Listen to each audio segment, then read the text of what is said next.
Hello everyone, I welcome you all on behalf of IIT Ashram, a name that needs no introduction. Specially जो लोग बड़ौदा से हैं, आप IIT आश्रम के बारे में डेफिनेटली जानते होंगे। एक बहुत ही रेनाउंड इंस्टीट्यूट है। 20 साल से कंसिस्टेंटली हमने टॉपर्स दिए हैं, बहुत अच्छे रिजल्ट्स दिए हैं।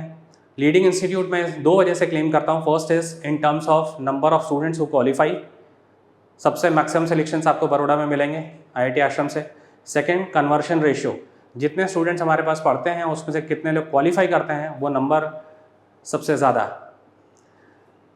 अगली बात करें कि भाई खोज एग्ज़ाम की, तो ये खोज एग्ज़ाम के क्या फ़ायदे हैं। ये एग्ज़ाम एक्चुअली हम 16 साल से कंडक्ट कर रहे हैं। ये एग्ज़ाम जो है ये एक तरह से एक प्लेटफॉर्म है जहाँ पे आपकी खोज ख़त्म होती है एक अच्छे इंस्टीट्यूट, अच्छे टीचर्स के लिए, और हमारी एंड होती है अच्छे स्टूडेंट्स की तलाश में। तो एक कॉमन प्लेटफॉर्म पे हम आ जाते हैं। खोज एग्ज़ाम आपने दिया होगा एंड आई बिलीव आप सभी ने बहुत अच्छा परफॉर्म किया होगा। उसके पीछे दो रीजंस मुझे लगते हैं। फर्स्ट थिंग, इस साल के अभी जस्ट एग्ज़ाम्स ख़त्म हुए हैं, मोर और लेस आपके टर्म एग्ज़ाम्स, और कुछ लोग के आने वाले हैं। तो ऑब्वियसली आपने काफ़ी अच्छी प्रिपरेशन की होगी। लास्ट ईयर आपने, उम्मीद करता हूँ, बहुत अच्छी पढ़ाई की थी, तो उसके कॉन्सेप्ट भी फ्रेश होंगे। बहुत ज़्यादा टाइम नहीं हुआ है, तो अगर आपका पेपर लास्ट ईयर के कुछ पार्ट पे और करंट ईयर के कुछ सिलेबस पे बेस्ड है तो आपका अच्छा परफॉर्म करना तो डेफिनेट है ही, उसमें कोई क्वेश्चन ही नहीं है। खोज एग्ज़ाम देने के 3 रीज़न हैं।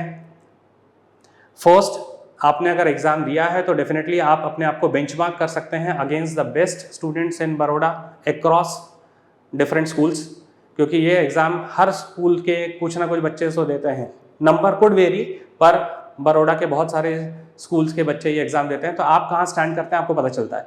सेकंड, आपकी प्रिपरेशन आज की डेट में कैसी है उसका आपको एक आइडिया लगता है, और यहाँ से कितना आपको इम्प्रूव करना है फाइनल एग्ज़ाम्स तक, वो भी थोड़ा सा एक पता चलेगा आपको।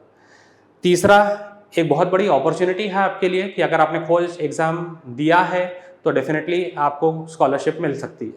अगर आपने बहुत अच्छा परफॉर्म किया है तो बहुत बड़ी अपॉर्चुनिटी है, आप इस चीज़ को कैपिटलाइज कर सकते हैं। स्कॉलरशिप आपके ऑब्वियसली परफॉर्मेंस पे डिपेंड करेगी। एक इम्पॉर्टेंट चीज़ जो मैं बताना चाहूँगा वो ये है कि अगर आपने 29 अक्टूबर से पहले रजिस्टर किया तो आपको एडिशनली 5% स्कॉलरशिप मिलेगी।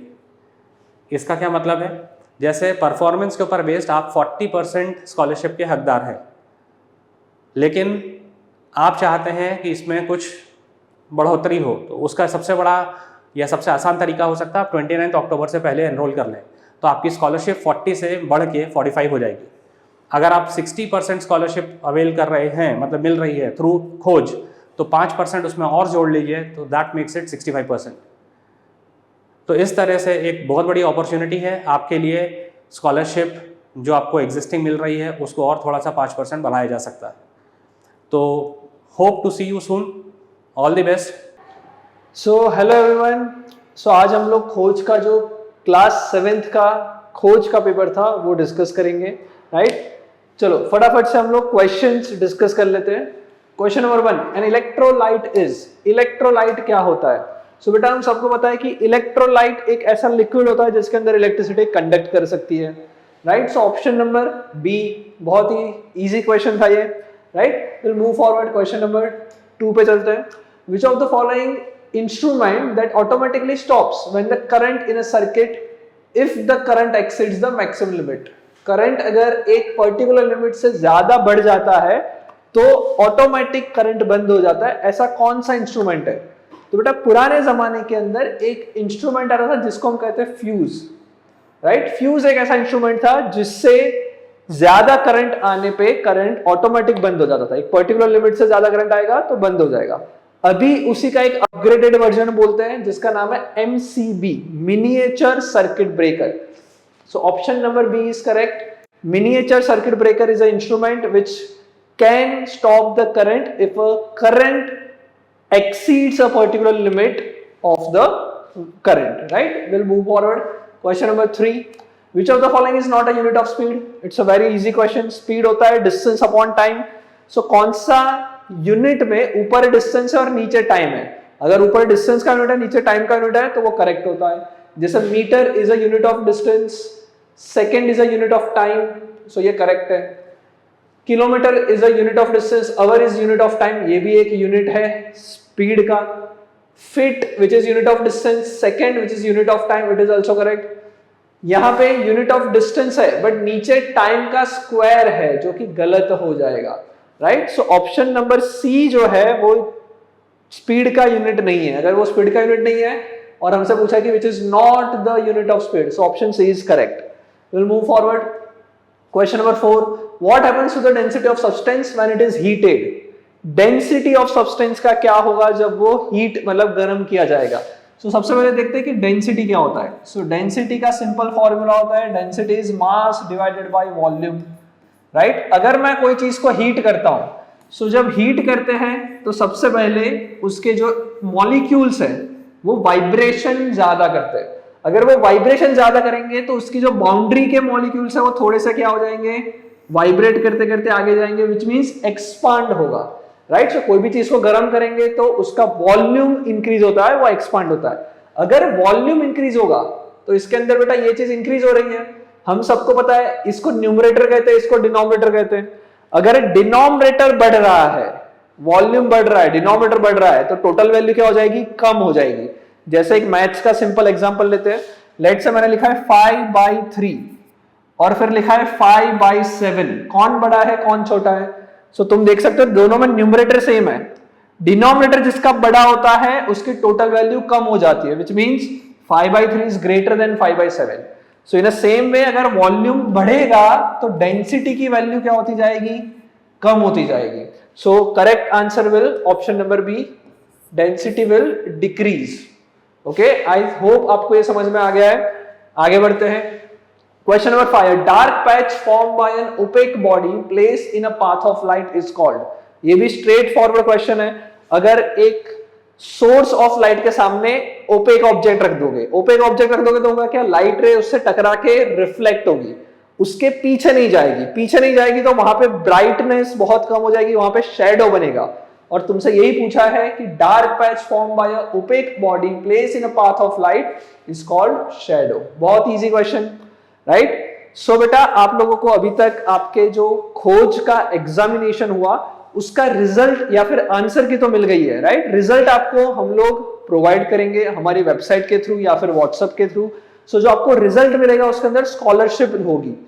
अब एक कैच यहां पे ये है कि अगर आपने स्कॉलरशिप सिक्योर की है 60%, लेट्स अज्यूम दैट कोई स्टूडेंट ने 60% स्कॉलरशिप सिक्योर की है, बट अगर वो 29 अक्टूबर से पहले अगर हमारे आईटी आश्रम के अंदर रजिस्ट्रेशन करवा देता है, एडमिशन ले लेता है, तो ये स्कॉलरशिप में एडिशनल 5% स्कॉलरशिप मिलेगी।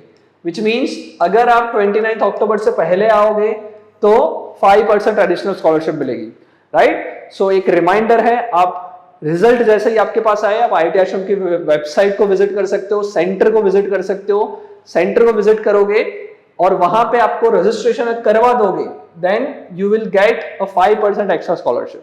Okay, we'll move forward. Question number 6. If angle of incidence is 30 degree, what is the angle between incident ray and reflected ray? It's very easy question. अगर एंगल ऑफ इंसिडेंस, तो हमको पता है light रे जो आती है उसको इंसिडेंट रे कहते हैं। इधर नॉर्मल बनाते हैं, नॉर्मल और इंसिडेंट रे के बीच के एंगल को एंगल ऑफ इंसिडेंस कहते हैं, जो कि हमें 30 डिग्री दे रखा है। हमको पता है कि लाइट जब ऐसी आएगी रिफ्लेक्ट होके ऐसी चली जाएगी, और इसको एंगल ऑफ रिफ्लेक्शन कहेंगे, और angle of incidence angle of reflection के इक्वल होता है। सो अगर ये 30 डिग्री ये भी 30 डिग्री है तो total angle will be 60 degree. हमसे यही पूछा है the distance, the angle between incident ray and reflected ray, total angle will be 60 degree. Option number B is correct. Will move forward. Question number 7, which of the following is incorrect. हमेशा बेटा question को ध्यान से पढ़ना है। बहुत सारी जगह करेक्ट पूछा होता है, बहुत सारी जगह इनकरेक्ट पूछा है। कुछ कुछ बच्चे करेक्ट सुन लेते हैं, पहला ही क्वेश्चन इनकरेक्ट, मतलब पहला ही ऑप्शन इनकरेक्ट दिख गया, गड़बड़ करके आ गए। तो ये चीज नहीं करनी है, ध्यान से सोचना है, ध्यान से पढ़ना है कि क्वेश्चन में क्या दिया है। क्वेश्चन में लिखा है which of the following is incorrect, right. So हम लोग चेक करते हैं। To increase the magnetic strength, increase the number of strokes while creating a magnet। तो यहाँ पे बात हो रही है कि अगर मुझे किसी को मैग्नेट जनरेट करना है तो एक आयरन का पीस लेके अगर इस पे मैग्नेट रब करोगे, मैग्नेट ऐसे रब करोगे तो ऑटोमेटिक ये मैग्नेटाइज्ड हो जाता है। और जितना ज्यादा रब करोगे, जितनी बार स्ट्रोक्स ज्यादा लगाओगे, उतना ज्यादा स्ट्रॉन्ग मैग्नेट ये बन जाएगा। आयरन टेम्परेरी बनेगा बट बनेगा, राइट। सो ये करेक्ट स्टेटमेंट है, दिस स्टेटमेंट इज करेक्ट। तो ये अपना आंसर नहीं है, स्टेटमेंट हमसे पूछा है कि इनकरेक्ट कौन सा है, हमने पहला बोला कि it's a correct statement. To increase the magnetic strength, increase the number of turns around a nail. So ये इलेक्ट्रोमैग्नेट, अगर मान लो हमारे पास एक नेल है, सो इलेक्ट्रोमैग्नेट बनाने के लिए इसके ऊपर हम लोग कॉपर का वाइंडिंग करते हैं और फिर इसमें करंट फ्लो करवाते हैं, राइट। इसको हम लोग इलेक्ट्रोमैग्नेट कहते हैं। सो अगर मान लो ये नंबर ऑफ टर्न्स में बढ़ा दूंगा तो क्या हो जाएगा, मैग्नेटाइजेशन ज्यादा होगा। और यहाँ पे वही पूछा है, यही बोला है, to increase the magnetic strength increase the number of turns around the nail. ये भी करेक्ट स्टेटमेंट है, ये हमारा आंसर नहीं है, हमें इनकरेक्ट चाहिए। नेक्स्ट देखते हैं, magnetic force is a pulling force only. So हाँ, ये इनकरेक्ट है। मैग्नेटिक फोर्स सिर्फ और सिर्फ पुल नहीं कर रहा है, पुश भी कर सकता है। पुल करने का मतलब अट्रैक्शन, पुश करने का मतलब रिपल्शन। सो हमको पता है कि अगर मैंने दो मैग्नेट रख दिए, एक नॉर्थ पोल एक साउथ पोल, दूसरा भी इधर रख दिया नॉर्थ पोल साउथ पोल, तो नॉर्थ और नॉर्थ लाइक पोल्स है, वो एक दूसरे को रिपेल करेंगे, एक दूसरे को पुश करेंगे। सो ये जो दिया है वो गलत स्टेटमेंट है, which means this is our answer. तो अभी हम डी स्टेटमेंट देख लेते हैं। मैग्नेट में lose its magnetic property when heated on a very high temperature. ये करेक्ट है, अगर हम मैग्नेट को हीट अप करेंगे तो उसकी मैग्नेटिक प्रॉपर्टी कम हो जाती है, राइट, या फिर लॉस भी कर सकता है। सिमिलरली मैग्नेट को एक हाइट से ड्रॉप करेंगे तो कंटिन्यूअस ड्रॉपिंग करेंगे या कंटिन्यूअस हैमरिंग करेंगे तो भी मैग्नेट की प्रॉपर्टी लूज हो सकती है, राइट। सो ये भी करेक्ट स्टेटमेंट है। सो हमारा करेक्ट आंसर होगा that will be the option number C, magnetic forces are pulling force only. I hope आपको समझ में आया है। क्वेश्चन नंबर 8 पे चलते हैं। Shadows are, very simple question. Shadows क्या होते हैं? Always smaller than opaque object, नहीं, ऐसा कुछ गारंटी नहीं होता है। Always bigger than opaque body, ये भी कुछ नहीं बोल सकते। Remains the same as size of a object, ये भी गलत है। Option D is correct, can be smaller और bigger than the opaque body. हो सकता है कि कुछ कुछ को समझ में नहीं आया तो हम लोग एक एक्सप्लेनेशन दे देते हैं इसका, कि let's say we have an opaque object, we have a screen, right. अगर मान लो इसके सामने एक पॉइंट सोर्स ऑफ लाइट है, यहाँ पे एक सोर्स ऑफ लाइट है। सो यहां से जो लाइट रे आएगी और यहां से लाइट रे कुछ ऐसी जाएगी, राइट। सो ये लाइट रे बीच में जो जा रही है वो तो इस सरफेस से टकरा के रिफ्लेक्ट बैक हो जाएगी, तो शैडो जो बनेगा वो यहां बनेगा। इस केस में तुम देख सकते हो कि ऑब्जेक्ट इतना है बट शैडो उसका बड़ा है, तो यहां पे हमारे पास कैसा बना, बिगर शैडो बना, शैडो बिग बना, ठीक है। बट अगर हम कोई दूसरा ऑप्शन ले, दूसरा कुछ कंडीशन में चेंजेस कर दे, जैसे कि मान लो स्क्रीन है, ये एक ऑब्जेक्ट है और यहां पे हम लोग थोड़ा सा ऑब्जेक्ट से बड़ा सोर्स ऑफ लाइट रख देते हैं। This is my source of light, source of light. So अब बेटा क्या होगा कि यहां से कुछ लाइट रे ऐसी जाएगी, यहां से कुछ लाइट रे ऐसी जाएगी, ओके। और यहां के बीच में जो भी लाइट रे इधर से निकल रही है वो तो उस तरफ जा नहीं पाएगी, ये उसको ब्लॉक कर देगा। तो जो शैडो बनेगा, जो मेजर शैडो बनेगा, जो पूरा का पूरा डार्क होगा, वो इतना ही रहेगा। which can be seen here that object is big but shadow is small.